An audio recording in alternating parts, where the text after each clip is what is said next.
Good morning, class 10. Today we shall revise Federalism, the second chapter of civics. I have already done this chapter earlier in a lot of detail with you in the month of May.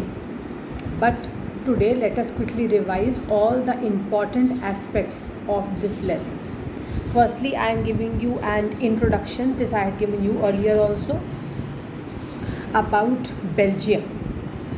In Belgium, powers of the central government were reduced and these powers were given to the regional government. But these powers could be taken away by the central government.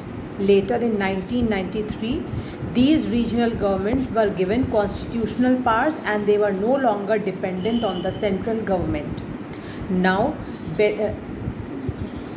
Belgium thus shifted from unitary to federal government, whereas Sri Lanka continues to have unitary form of government where national government has all the powers. Now come to the main part of the chapter, that is federalism. First of all, you should know what is federalism. Although your online test is multiple choice type, you will have 4 options and you have to just click on the correct option.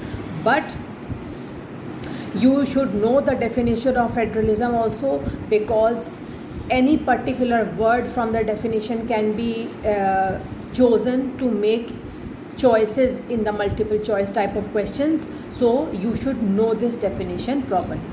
What is federalism?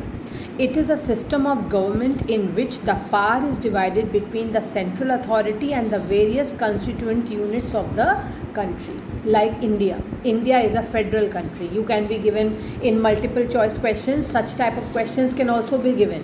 India is option A, federal country. In option 2, dictatorship.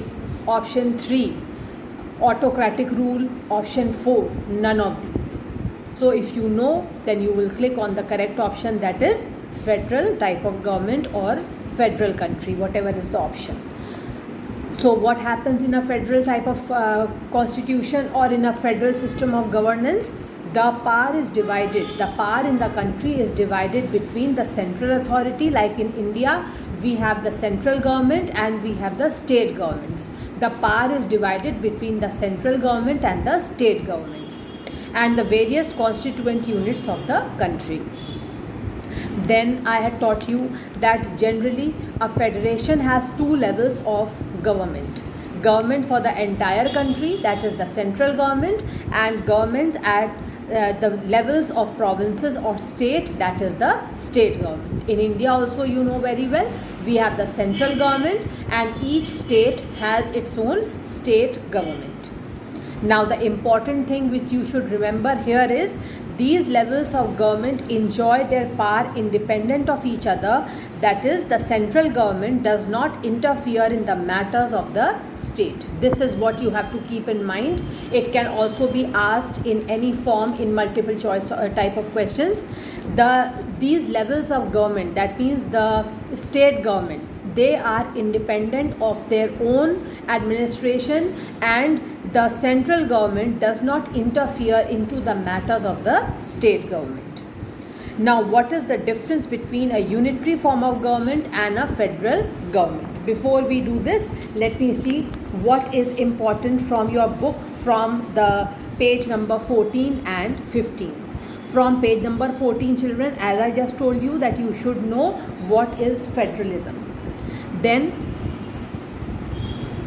the last line is also important on page number 14.